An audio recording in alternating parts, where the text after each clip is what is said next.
Saludos, bienvenidos a Club de Prensa en NTN 24. Les habla Dori Toribio en nombre del director y presentador de este programa, Juan Carlos Iragorri. En su nombre reciban un saludo de todo el equipo que hacemos Club de Prensa hoy desde los estudios en Washington, donde pasamos ya a saludar a nuestros tres invitados de hoy, empezando por José López Zamorano, que es el corresponsal jefe de la Agencia Mexicana de Noticias Notimex. Bienvenido. Gracias. También con nosotros hoy María Peña, que es la corresponsal en Washington de La Opinión. Bienvenida. Gracias. Y al final de la mesa con nosotros también hoy Rafael Matus, que es el corresponsal del diario La Nación de Buenos Aires. Bienvenido también. Gracias, Ari. Vamos a empezar este club de prensa de hoy hablando sobre Venezuela, donde ayer se vivió una noche muy intensa. Un helicóptero de la Policía Científica sobrevoló el Tribunal Supremo de Venezuela, lanzando disparos y granadas desde el aire. Finalmente no hubo ningún herido y el autor, piloto de este helicóptero, se ha identificado a sí mismo con vídeos en las redes sociales como Óscar Pérez, un militar con 15 años de experiencia, parece que también tiene una carrera incipiente como autor y dice pertenecer a un grupo, a una coalición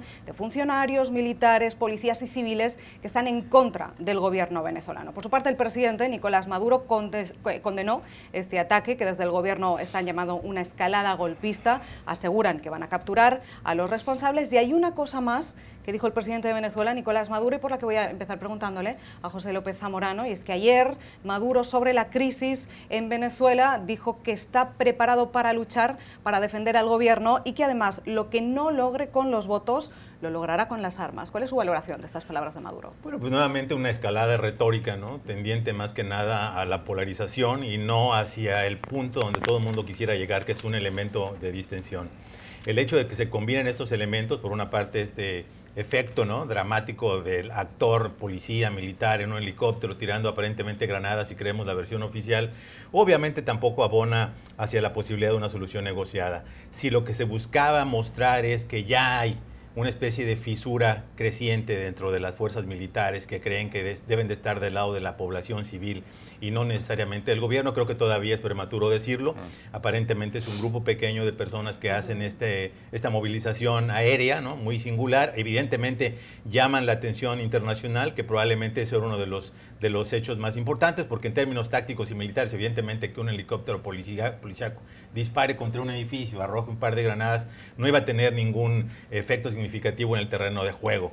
Y el hecho de que el presidente responda de esta manera, hablando especialmente de la posibilidad de usar las armas, cuando hay una creciente presencia internacional que habla justamente del riesgo que conlleva este lenguaje beligerante, ¿no? Cuando estamos hablando ya de 75 muertos, de protestas periódicas en las calles, que tienen que ver con una realidad, que hay una crisis de abasto humanitaria y social en Venezuela. Evidentemente ninguno de estos dos sucesos abona una causa significativa, y el hecho de que también el presidente deja la puerta abierta, digamos, a un posible diálogo con Estados Unidos, pues me parece que también es un poco vacío, en el sentido de que está llevando al país a hacer las cosas que la comunidad internacional, al menos mayoritariamente en América Latina, le había pedido que abandonara. María Peña, ¿está de acuerdo con que es prematuro hablar de una fisura dentro de los militares en Venezuela? Yo creo que es prematuro, pero es una señal preocupante porque puede dejar abierta la puerta a que incremente esa división y esa oposición al gobierno de Maduro y a crear más inestabilidad, o sea, peor de la que ya hay. Pero el otro punto que yo quería hacer es que de todas maneras este incidente también le hace el juego hasta cierto punto al gobierno de Maduro, porque Maduro puede usarlo como arma, puede usarlo como abono para decir, ¿lo ven? Aquí hay gente que quiere desestabilizar el gobierno, y qué tal si está Estados Unidos detrás de este intento, que ya es una acusación bastante conocida de parte de Maduro. Así que yo creo que los dos lados están jugando un juego bastante peligroso, diría yo, porque al final la gente de a pie es la que va a seguir afectada y la que va a sufrir más por esta inestabilidad. La gente rica puede agarrar su maleta, meterla de dólares, llenarla de dólares e irse a refugiar a Miami. La gente pobre, la que está sufriendo la escasez de medicinas, de comida, de servicios, represión, esa gente no tiene opción y se queda ahí sufriendo. Voy sintiendo a Rafael Matus, porque cree también que puede llegar a usarse a favor desde el gobierno de Venezuela lo que ocurrió anoche. Bueno, sí, creo que Maduro, cada evento que sucede tanto en Venezuela como en la OEA, donde se ha tratado de imponerle una fuerte presión internacional para llevar al país a elecciones, de una manera de zanjar esta crisis política, él lo usa para victimizarse, para denunciar una suerte de complot, de conspiración en su contra, al punto tal de, como bien decían acá, ahí Pepe, no llega a una amenaza de llevar al pueblo a las armas y a prometer esta defensa irrenunciable del modelo chavista, ¿no? La pregunta que yo me hago es ¿quién frena esto? ¿Cómo se frena esto, no? Pues ni la OEA ni las protestas que hemos visto en Venezuela han logrado torcer la voluntad inquebrantable del régimen por perpetuarse en el poder. Y se ha especulado mucho con una potencial fractura en el ejército, pero eso habla también de lo delicada y lo tensa que es la situación, porque ya el equilibrio del poder pasa por quien tiene las armas, ¿no? Y si el ejército se fractura, eso puede llegar a generar una situación en la cual a Maduro no le quede más opción que dar un paso al costado, pero no se ve que esté dispuesto a dar ese paso al costado, que esté dispuesto a zanjar. Pero si da el paso al costado, ¿quién queda en su lugar también, Claro, ¿no? exacto, sí, sí. Esas son las grandes preguntas sobre esta crisis en Venezuela. Vamos a estar muy pendientes también a lo largo del día de hoy. Pueden ustedes seguir la información aquí en NTN 24. De momento en Club de Prensa vamos a cambiar de asunto porque también queremos mirar hoy otro punto importante, a Colombia, donde ayer también se celebró una jornada significativa con ese acto simbólico para poner en escena el adiós de las armas de la guerrilla de las FARC, después de más de medio siglo, en un acto encabezado por el presidente de Colombia, Juan Manuel Santos, también por el líder de las FARC, alias Timoshenko, todo para culminar esa entrega de armas de las FARC a la misión de Naciones Unidas, que como ustedes saben, está supervisando el cumplimiento de los acuerdos de paz alcanzados hace un año. Se entregaron más de 7.000 armas, las llamadas armas individuales de las FARC, y aunque este proceso todavía no ha terminado, pero ayer se vivió esta jornada como un paso importante para escenificar el fin de la guerra de las FARC, y el presidente de Colombia, en palabras de Santos, dijo que la paz es real e irreversible. Voy a preguntarle por su valoración de esta jornada a José López Zamorano. Bueno, el evento mismo me hizo recordar un diálogo de uno de los personajes de esta novela emblemática de Carlos Fuentes, de La muerte de Artemio Cruz, cuando le preguntaban a un político, bueno, ¿por qué razón los gobiernos revolucionarios en México realizan estos actos públicos y inauguran bulevares y jardinerías, etcétera? Dijo, bueno, es que sin ornato no hay impresión tangible de progreso. Y me da la impresión que el hecho de que se celebre de esta manera, ¿no?, pública, abierta, esto que me parece un paso trascendente para el proceso democrático de Colombia, vale mucho la pena acentuarlo, ¿no? El hecho de que los propios guerrilleros estén allí dando la cara al público, sí, hablando de que si bien no termina las FARC como tal, sí termina este proceso de vivir en la clandestinidad, de tener las armas, están apostando obviamente por un futuro donde tengan cabida como una fuerza política probablemente en la vida cívica del país, y eso es muy importante tomando en cuenta todo lo que ha dejado de legado este conflicto, ¿no? Más de 250,000 muertos, especialmente preocupante, por supuesto, la situación de los más de 7 millones de desplazados, ¿no? Porque es un tema hacia adelante. Pero también el evento dejó en claro lo que son los grandes huecos que todavía falta por llenar. El hecho de que sigan presos más de 3.400 guerrilleros, a pesar de que ya está aprobada la amnistía. El hecho de que haya un problema económico en Colombia que no se ve todavía muy claro cómo se va a resolver. Por ejemplo, el tema de la sustitución de cultivos, el tema de la reubicación de familias, especialmente cuando estamos viendo que un país que era un gran socio estratégico, que es Estados Unidos, primero con el Plan Colombia, ahora con la Paz Colombia, está decreciendo el apoyo a la región. Ahora están pidiendo 16% menos que lo que se les dio el año pasado. Hay un compromiso retórico con apoyar el proceso de paz, pero estamos viendo que, por ejemplo, para el tema de apoyo a la sustitución de cultivos solamente hay 69 millones de dólares, y Colombia requiere muy importantemente de dinero para lubricar la maquinaria de la pacificación. También el tema de la reconciliación, las familias que tuvieron secuestrados. Es decir, hay todavía una problemática muy grande, pero qué importante que se dé este paso y se dé públicamente. María Peña está de acuerdo con esta postura de celebrar, sí, pero no olvidar que hay muchas preguntas sin respuesta todavía. Y como siempre, Pepe me deja sin cosas que decir, por supuesto. Porque es que yo llevo la lista mental. Eso lo iba a decir yo también. No, pero puedes sí llevarle la contraria también.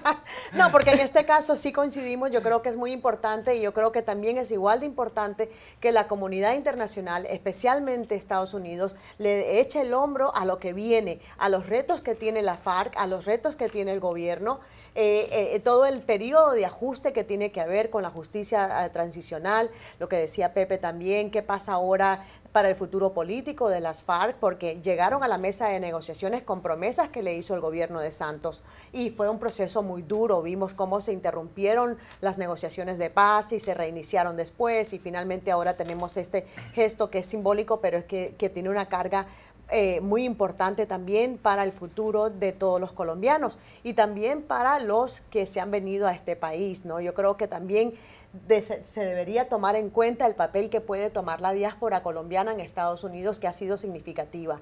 Muchos de los desplazados por el conflicto interno vinieron a parar acá a Estados Unidos, así que yo creo que se ha hablado muy poco de eso y yo creo que es importante, tomando en cuenta, por ejemplo, lo que pasó con El Salvador, con Guatemala, hasta cierto punto con Nicaragua, que es digamos, los conflictos centroamericanos que yo conozco personalmente. Yo creo que hay que tomar lecciones de esos conflictos, dónde estuvieron los fallos y aprender de esas lecciones para no repetirlos y fomentar esta pacificación en Colombia. Rafael Matus. Bueno, ya sí, han dicho absolutamente todo. Creo que merecía la pena un acto porque es un día histórico, no solamente para Colombia, sino para toda América Latina. El conflicto con las FARC llevaba más de 50 años. Como bien decía Pepe, dejó 260.000 muertos, más de 7 millones desplazados, 60.000 desaparecidos. Y ahora que ya la paz está cerrada, hay que mantenerla, la paz, como bien decía un titular del Espectador.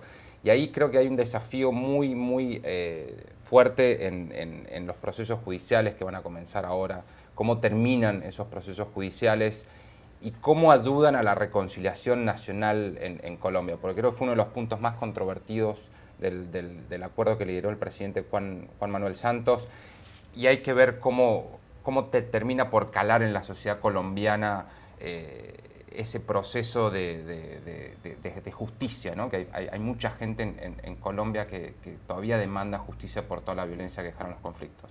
Y por último, la inserción no solamente política, sino también económica de los exguerrilleros, que ahora, una vez que dejan las armas, tienen que sumarse a la sociedad colombiana como cualquier otro ciudadano. Vamos a hacer una pausa, pero ya regresamos aquí al Club de Prensa. Continuamos aquí en Club de Prensa en NTN 24 y ahora vamos a hablar de Estados Unidos porque estos son días muy importantes para la sanidad de este país. Sobre la mesa está ahora el plan sanitario de los republicanos que de aprobarse puede suponer cambios muy importantes para millones de personas en este país y puede afectar especialmente a la comunidad hispana. Y digo de aprobarse porque de momento ha tenido que aplazarse la votación en el Senado por una razón muy sencilla y es que los republicanos de momento no tienen los votos necesarios para aprobar su plan sanitario y no tienen los votos necesarios dentro de su propio partido porque hay una división interna importante. Los conservadores tienen muy claro, y hace muchos años que tienen muy claro, que quieren acabar con la reforma sanitaria iniciada por Barack Obama en 2010, conocida como Obamacare. Creen que no funciona o que no funciona correctamente y pretenden derogarla. Esto lo tienen muy claro, esto sí genera unidad dentro del partido, pero no tienen claro de momento por qué van a sustituirla y están intentando elaborar planes. Se aprobó uno ya en la Cámara de Representantes y ahora ha pasado este plan al Senado, pero genera muchas divisiones internas porque es un plan que, según la Oficina Presupuestaria del Congreso, puede dejar a más de 22 millones de estadounidenses más sin cobertura médica en la próxima